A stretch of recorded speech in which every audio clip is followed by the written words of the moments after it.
Hi, so this is just a video about travel. A lot of people often ask me about travel and what was it like living in China, what were the main differences. So I'm going to explain to you today.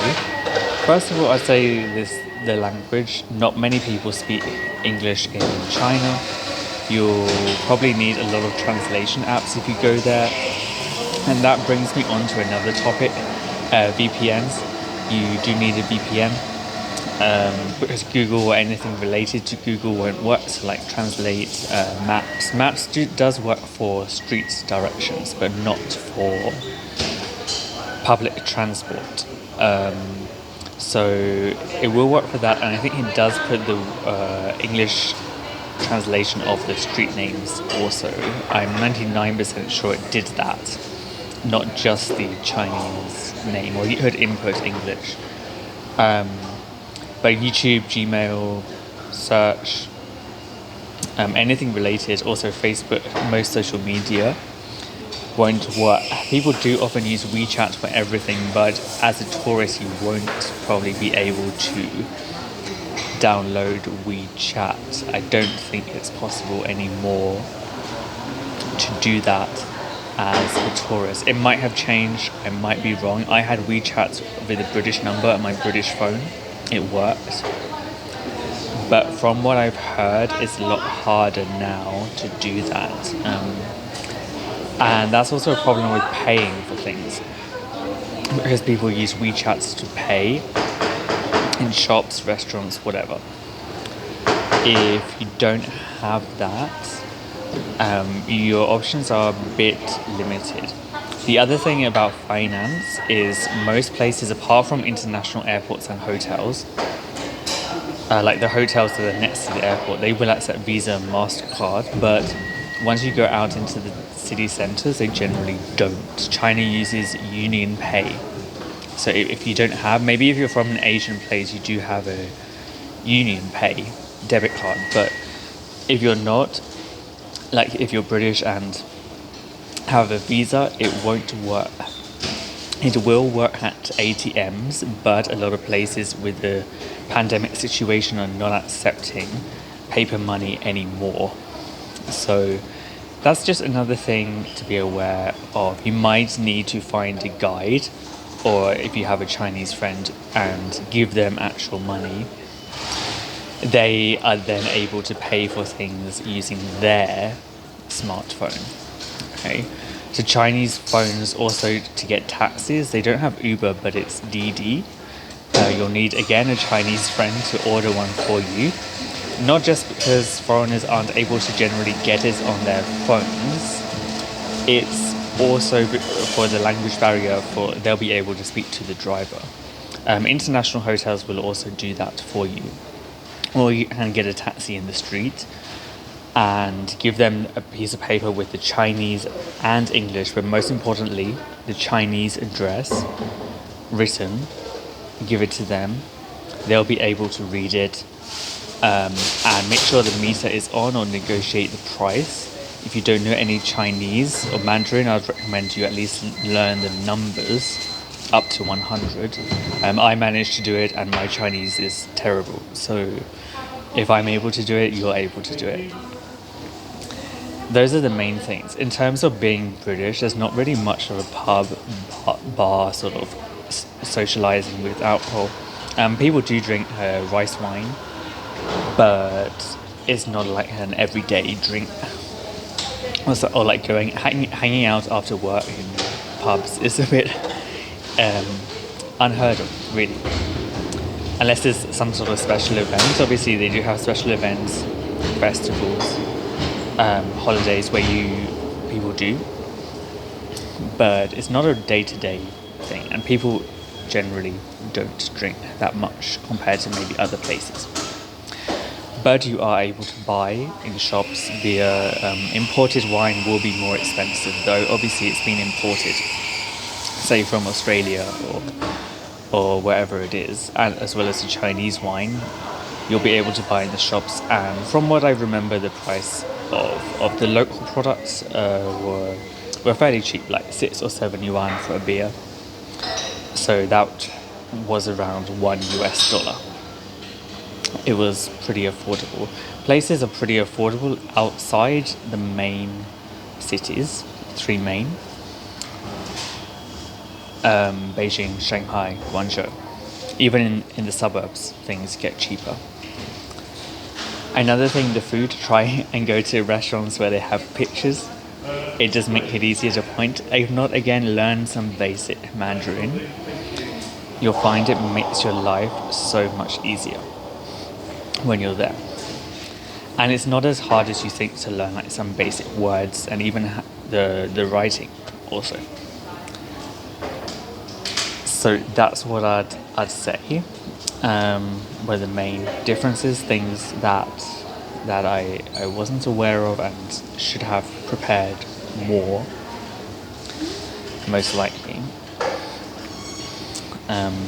The other thing, again, it's better to have a guide or a friend. Again, it helps you from being ripped off. It doesn't happen much, but sometimes they do try and maybe charge you more if they think you're a tourist and are able to pay it. So it's better to go with a local person. Or they might upsell you a lot also. So try and make you buy like the most expensive version of something. Again, as a tourist, you won't have some of the problems that I faced, partly because I was there for longer. I was on a work visa which had a lot more documentation needed than, say, a tourist visa would do. And try and find a friend who's gone through the same process. That would also help a lot. In terms of flights, things are different now, but when I flew, I found it was cheaper to get a flight that had a change. So I did London, Manchester, Beijing, just because that was cheaper than London, Beijing. It was actually about half the price, and I didn't have a problem with stopping in Manchester at all. It was fine. My bag went through, they checked my visa at Manchester, issued the boarding pass there. There weren't any problems, I just had to get my boarding pass at the gate. But I was changing airline, which may have been the reason for that. Although it was one reservation. So that's what I'll say for that. Just like know these things, be prepared. And even if you're not from the US, take some US dollars because they're readily changeable at hotels. Everyone knows roughly the value of $1. I think it's fixed to the yuan anyway, so you won't be ripped off.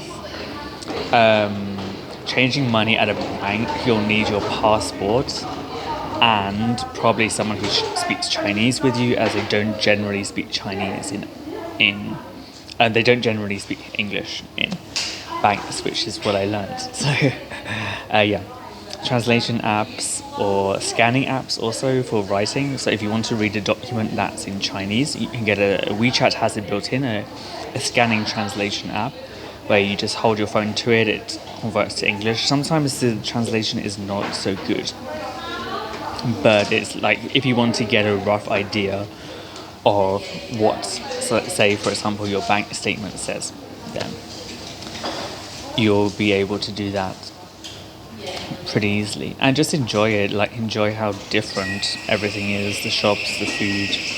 You can get international food like Japanese, other places. I think in cities you can get all sorts of international food at slightly more expensive prices, but still good value. Say much less than London. If you're from a big city like London, you'll find it's so much cheaper there.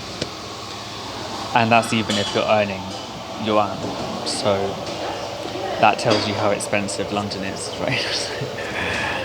And just be prepared to like shop around for flights and hotels.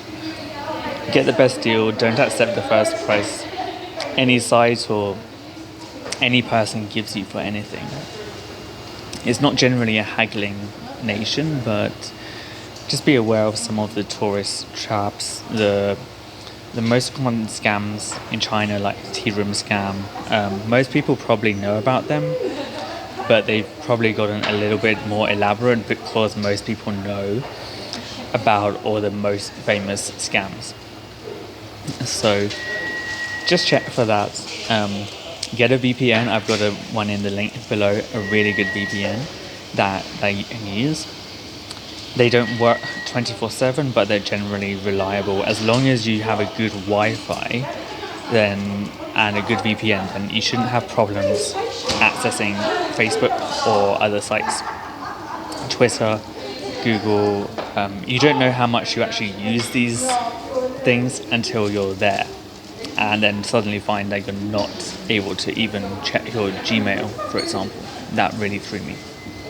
The first time in China, I had no idea, so I was just stuck without anything, apart from maybe Skype and some Microsoft services.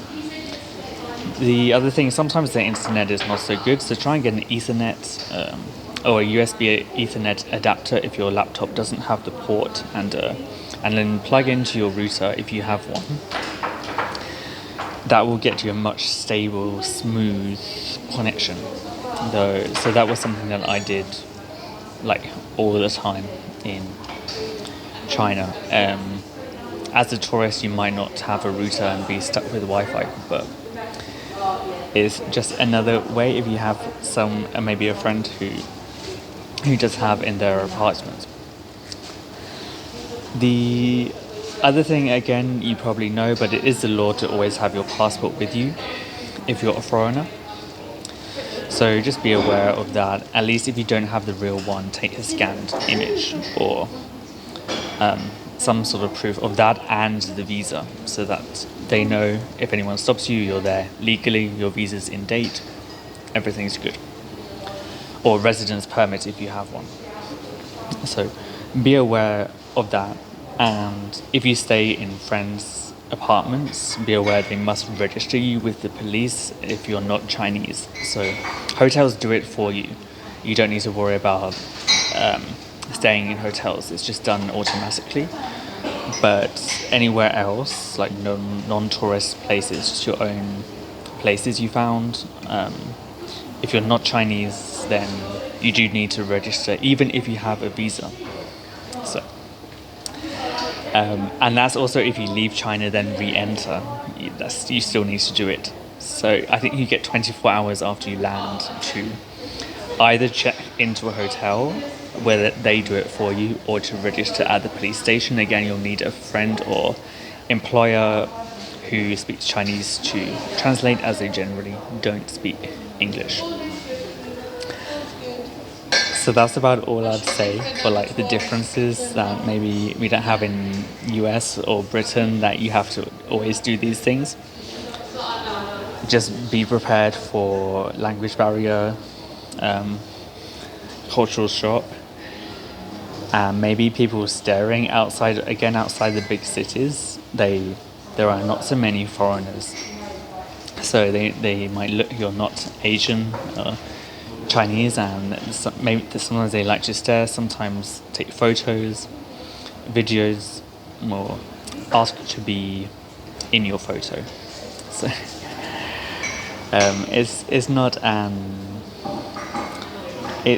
it's not like they're trying to invade your privacy. They just aren't used to seeing foreigners, and for them they just want to show that they were with you. And also sometimes people try to speak to you. If you obviously don't speak the language, there might be a problem, but generally just smile and be polite like that, and there won't be any issues. People don't have any bad intent at all.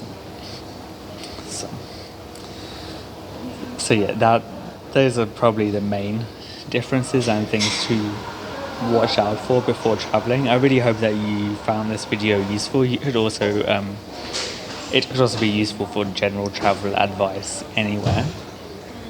Like just these things, searching for the cheapest places, being prepared, and most of all just embracing it and having fun. So I hope you enjoyed it. Links to different tools are in the description. leave your thoughts or questions in comments. I'm always happy to hear where people are from, what they're doing. And I'll be back soon with another video as always. But for now, hi from England and talk to you soon.